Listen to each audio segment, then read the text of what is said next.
On this edition of the Correspondents, Islamic State militants in Iraq hang on to their last stronghold in Mosul as Iraqi forces launch a major new offensive. The leading presidential candidates in France go head-to-head in a crucial debate just ahead of the weekend's final vote.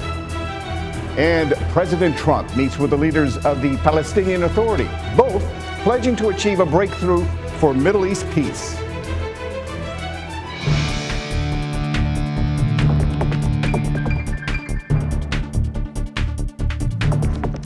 Hello and welcome to the Correspondents on Voice of America. I'm Millar Sega in Washington.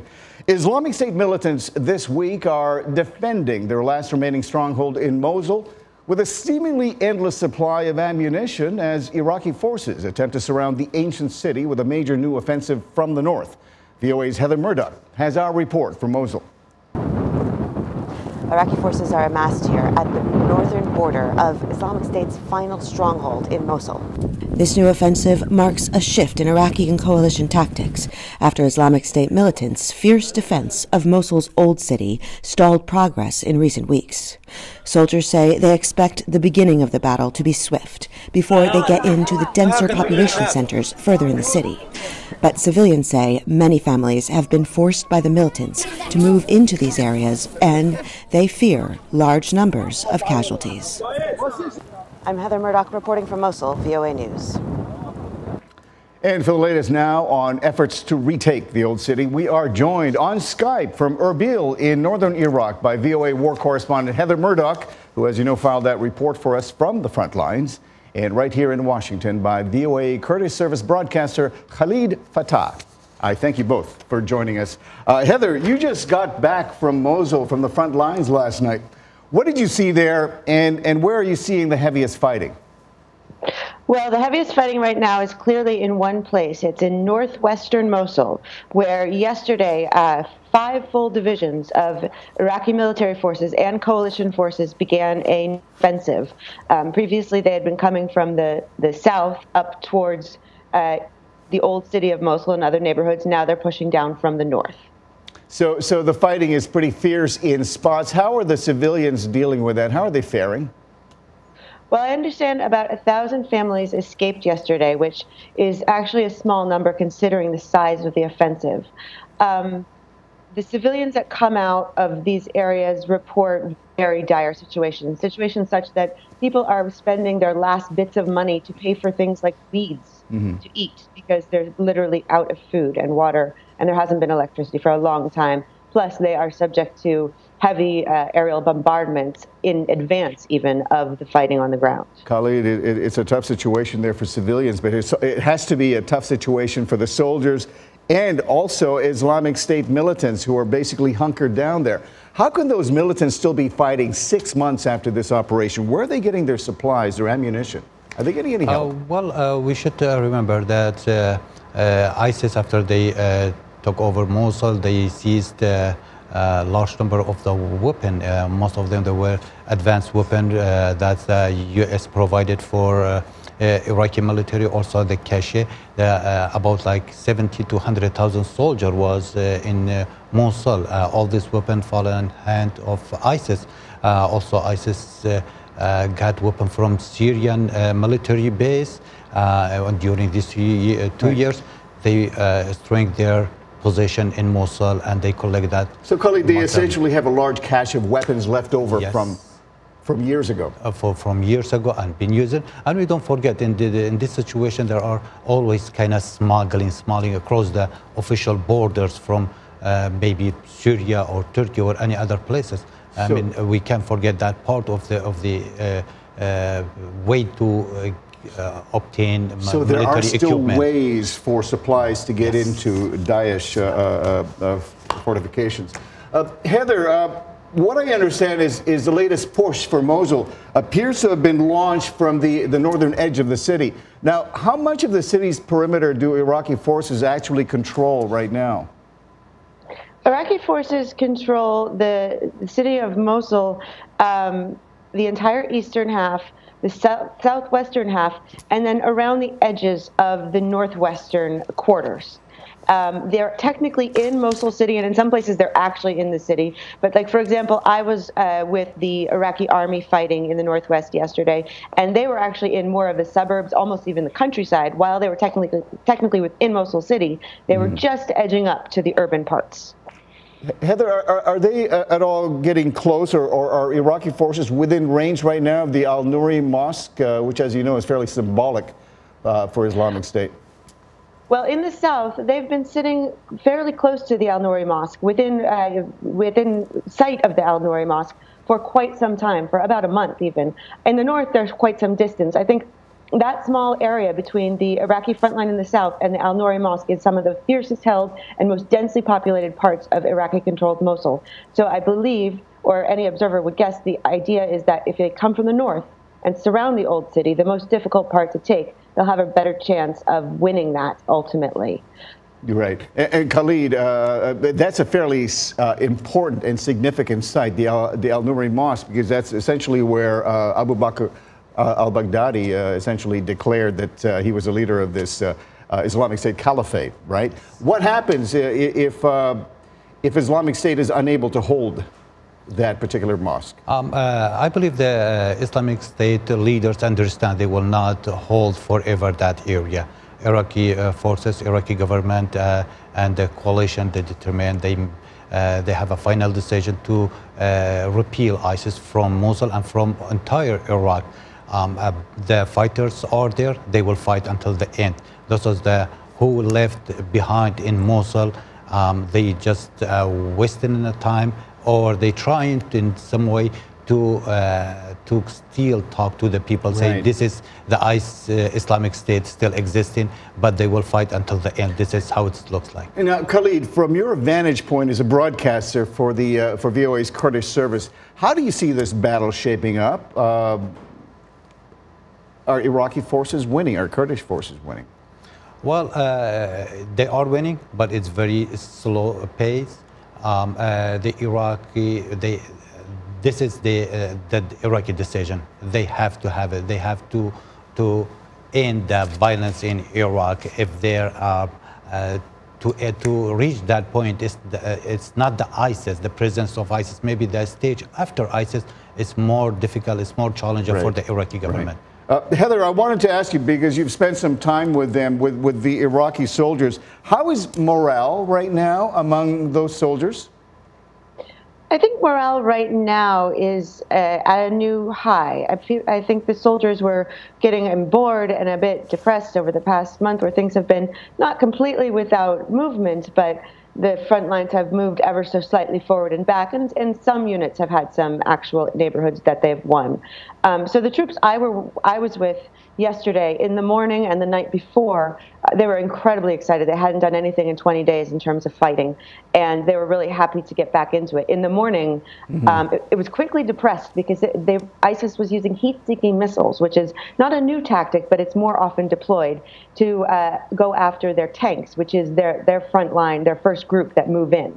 So if their tanks couldn't move in, they couldn't move in. They seem to be seeing an end in sight. Now, Khalid, the Peshmerga have made a name for themselves for their courage in battle and for their persistence. I'm just curious, though, for the Kurds, what's in it for them?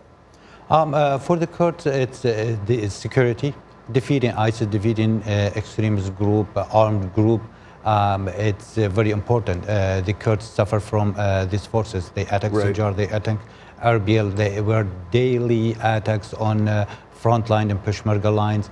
The security is very important for the Kurds. That's come in the first, and also the Kurds. It's trying to maintain what it's they their get. efforts. It's really keeping cities like Erbil, where Heather is right now, safe. Absolutely. Right? Okay, my thanks to Heather Murdoch and Khalid Fattah. We're taking a short break now, but when we come back, France is set to elect a new president this weekend.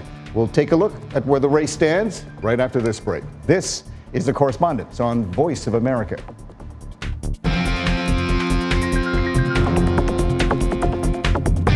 Science and technology, here's what's new. How would you like to show off your cooking skills and make money? Maybe make some new friends, all in the comfort of your own home? Well, you can. There's an app for that. It's called Taste Please. and it lets anyone, anytime, anywhere be a host or a guest at a dinner party, basically for strangers. Copenhagen resident Morgan Thomas uses the app. It gives me a chance to kind of test out my new crazy recipes, you know, meet new, hopefully like-minded people, but also learn from other people. Because at the end of the day, food smashes down all barriers and brings people back down to the basics. The Taste Please app allows hosts to set their event's price and view interested guests' profiles before accepting them. Guests can write a review of their experience and, if they're not happy, request a refund. Taste Please is available in 190 countries and 14 different languages. For VOA's What's New, I'm Todd Grosshans.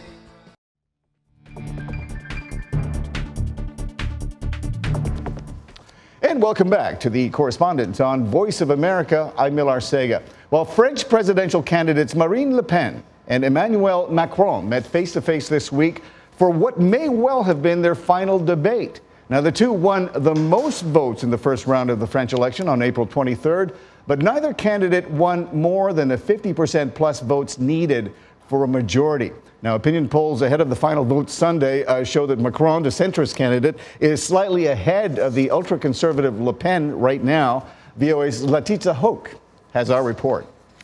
For Le Pen, the debate was a chance to narrow the 20% gap in the polls that consistently favor her 39-year-old rival. The candidates tackled main campaign themes, including France's growing unemployment rate, security, health policy, and the country's future in the European Union. The 48-year-old Le Pen sought to expose Macron as a representative of the establishment the voters resent. We have seen the choices you have made during the runoff campaign, choices that are cynical, shameful, and that reveal the coldness of the investment banker. Macron, a former banker and former Minister of Economy, has portrayed himself as a centrist, representing all the people of France. Macron's aim was to prove that Le Pen's ideas, such as having France exit the European Union, are dangerous for the country. You are the true successor of the far-right leaders of your party who have fed on the anger of the French people for a very long time. I don't have to talk about your heritage because you've defended it yourself for years. And for a look now at what this election could mean for the country of France and for the rest of Europe, we're joined on Skype from Paris, France, by VOA European correspondent Luis Ramirez. That's a nice view there, Luis. And right here in Washington by international broadcaster Jane Bojagiewski from our Macedonian service. I thank you both for joining us. But Luis, since you have the best backdrop there, I'll talk to you first.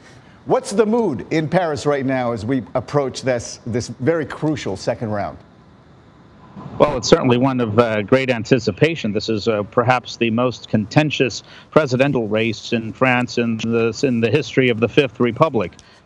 Two starkly different choices before French voters here. Essentially a choice between globalization, between the economy of the future, between a Europe without borders, and for what many see, a whole different choice of someone who wants to wind back the clock, right, fortify borders, get out of the euro, and make France a more monocultural country. That's certainly the perception of Marine Le Pen. Right. And Jane, as you heard Luis Ramirez say, this is essentially a very critical election for the people of France. But new polls show this. The polls are getting kind of tight, but there appears to be some talk about some kind of a French election boycott.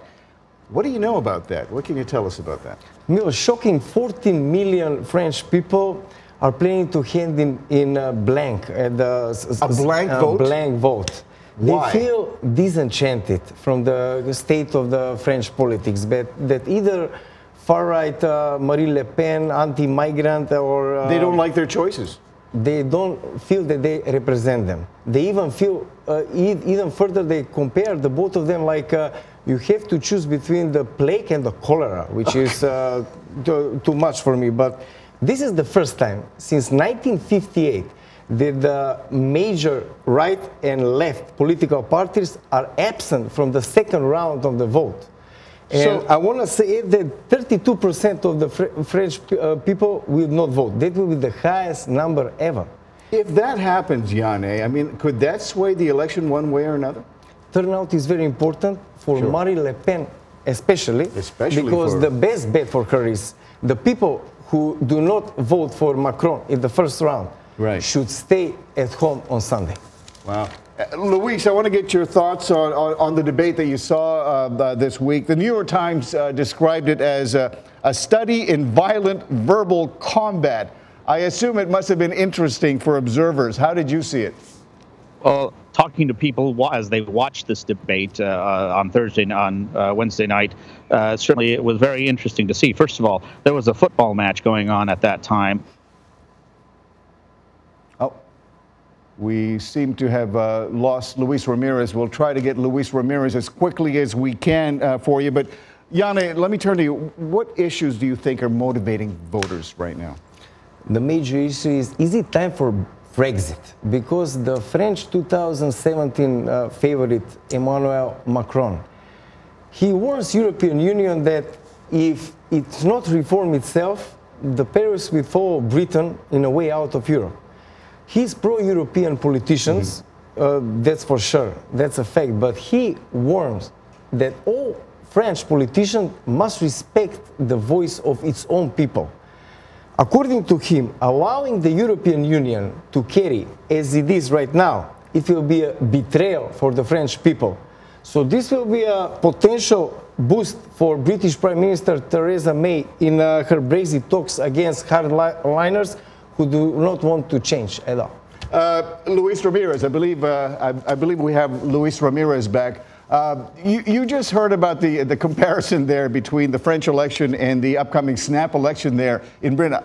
I guess I should ask you, you don't anticipate as much drama, though, for the June election in Britain. I mean, is there even a chance for the Labour Party here? Well, the only reason she called this a snap election well before... Okay, we have a really, really bad connection there. We'll try to get it. It must be because of the beautiful background scene that Luis has there. Some people don't like it. Is Luis back? Luis, I'm sorry, but we seem to have a spotty internet connection of some sort. But please continue your thought there. We were talking about the possibility of the Labour Party actually gaining seats or losing seats. What do you think? Well, I was in the middle of saying that Theresa May, the only reason she called this election is because she is very confident that the Conservatives will get enough votes to win again a majority and that she will stay on as Prime Minister. She had earlier said that she would never call a snap election. Well, once she was sure that she could win, she did. And so one of the things that she and the Conservatives are banking on is that they very much still enjoy a mandate and that the Labour Party is deeply fractured. I mean, it was just a year ago they suffered what was perhaps, or what's been called, their worst electoral defeat in a century. And so... I know you'll be covering that for us, but Janne, in the amount of time I have, I know Macron has a very starkly different vision of what he thinks Europe ought to be after this election. What does he want from Brussels? Because there is a lot of dissatisfaction with the EU right now. Does Macron want something from Brussels? Is there a warning that he's perhaps issuing to the European Union? Europe's old order is dying. I think that the established political parties from the left and the right horizon are seeing erosion in support everywhere, regardless who wins this presidency. French establishment will be decisively defeated, like more than American establishment with the President Donald Trump. Right. For example, Hillary Clinton won 52% of the vote. As a contrast, the two major political figures in the French establishment have less than 30% of the vote. And let me conclude with this one. If Le Pen wins the 7th of May election, it will be the death of the idea of European unity born on the ashes of the World War II. And it's possibly the reason why we think this election is so consequential. I look forward to your report, and as well as you, Luis. Thank you so much. We're going to take another break right now. But when we come back, we're going to talk about U.S. President Trump, who met with the Palestinian leader at the White House. But here's a provocative thought for you. Could the leaders of North Korea and the Philippines be next? But first, a reminder, we want to hear from you. Share your thoughts, questions, and comments on our Facebook page. The address is VOA The Correspondents. We'll be right back.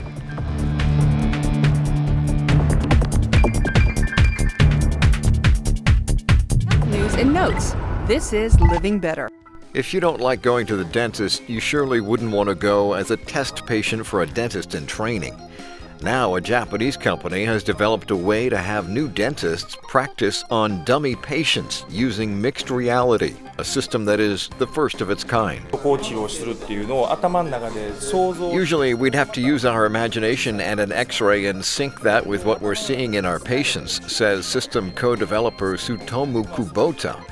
But with this technology, anyone can see the same information and implement treatment. Dental trainees use practice models in real dentist chairs and are guided by computer-generated images of teeth in a virtual headset that also includes information about the patient's medical history. The company says the mixed reality training system could be introduced to universities and hospitals within 2 years. I'm Martin Seacrest for VOA's Living Better.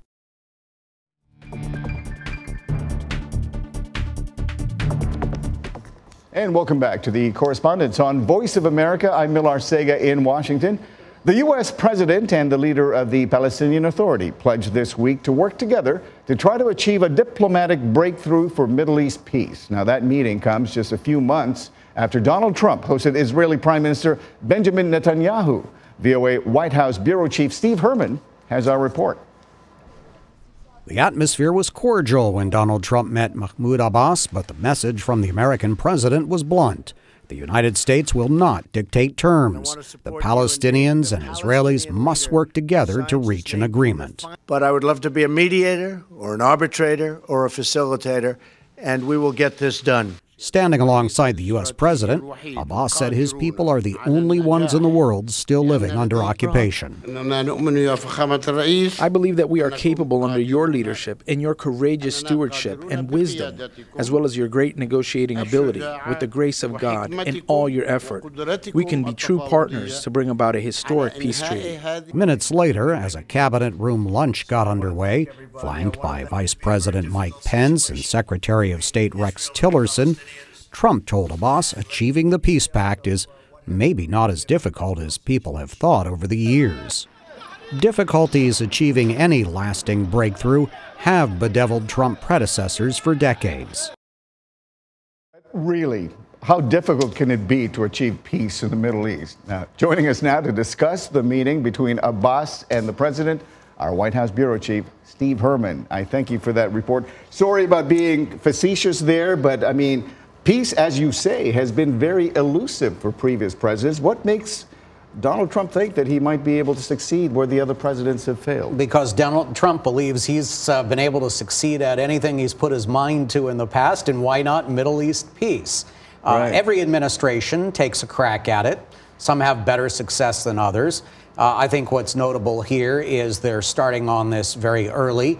Bibi Netanyahu was one of the first visitors to the White House. The president will go to the Middle East. He will meet with Netanyahu and Abbas again this month. And they've gotten the ball rolling on this, and this is being directly assigned to the president's trusted son-in-law, Jared Kushner, and the State Department, the NSC, and other people in the administration are working on this. It's pretty significant. I do want to talk to you about the president's itinerary coming up. But before we do that, because one of the items that was taken out of the story that we ran is an excerpt from the president who actually expressed just how easy or how difficult this whole peace process might actually be. So he's suggesting that maybe it's not as hard as it is. But Abbas was also similarly optimistic about the chances for a peace treaty. I believe we have a bit of the president's soundbite here. Have we got that rolled up? Let's have a listen. Discussing details of what has proven to be a very difficult situation between Israel and the Palestinians. and let's see if we can find a solution. It's something that I think is frankly maybe not as difficult as people have thought over the years, but we need two willing parties.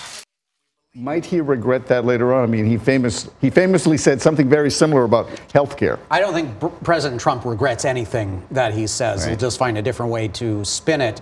But we're in a unique period right now because you have a new administration coming in the White House, a very blunt deal maker. Abbas is in a fairly weakened position. There is Hamas controlling the Gaza Strip. Abbas is very unpopular. I think he has very little to lose as far as his movement, but he's being challenged by his own leadership.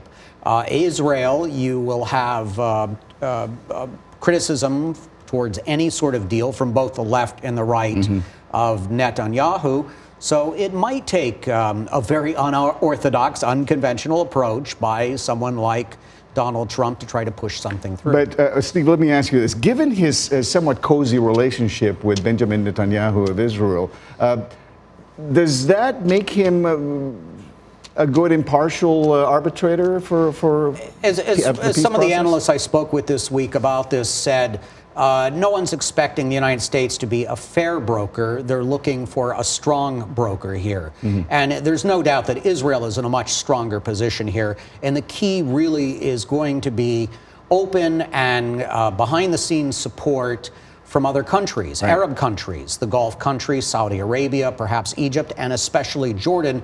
And they want to see a breakthrough. Speaking of which, the president has announced his itinerary, and he is going to visit Saudi Arabia and Israel as well. So does that sort of play along into this whole idea of being the peace broker in the Middle East? Well, what the Saudi trip is primarily about is getting together with the Gulf Council members and other Muslim leaders to fight Islamic terrorism. And I don't know if you want to call it a coalition, but definitely they want to get the ball rolling on that. There's been a lot of activity already with some very powerful Saudi officials here in Washington, and there's been a lot going on behind the scenes. And of course, this is more about opposing ISIS and Iran. Right. There will be obviously some discussion about Israel, but that will mainly happen when the president goes to Israel, which will be the second stop on the trip. The president clearly has been engaging with world leaders a lot more than we anticipated he would during the campaign trail. He was fairly isolationist. Right. But now I think he's talking about possibly meeting with North Korea's Kim Jong-un, which raised a lot of eyebrows. Well, the president, as we know, tends to just throw out comments ad lib without sort of perhaps thinking through the ramifications, or he does know and doesn't care, or is hoping just to be unsettling deliberately and putting out mixed messages about North Korea is very similar to what the North Koreans do towards the United States as well. So it's shaking them up a little bit. And the other comments, of course, the possibility of a state visit by Philippine dictator Rodrigo Duterte. Right. Well, Duterte said he thinks he might be too busy. He's got trips to China and Israel on the agenda. Duterte has definitely not portrayed himself as very friendly to the United States, especially during the Obama administration. President Trump also invited Prayut Chan-o-cha, who took power in a military coup in Thailand. And the president is basically saying he's willing to talk to anybody. Right. It could be a very busy summer for you, Steve. I think so. I thank you so much, Steve, and all our correspondents, of course. That's all the time we have. But we will be back again next week for another edition of The Correspondents. In the meantime, stay up to date with the latest news from around the world at voanews.com. You can also check out all of our shows there. Click on the Watch tab. Make sure you choose The Correspondents. We're also on Facebook and YouTube. Do let us know what you think. We'd love to hear from you. Again, thanks for watching. I'm your host, Mil Arcega. For now, so long from Washington.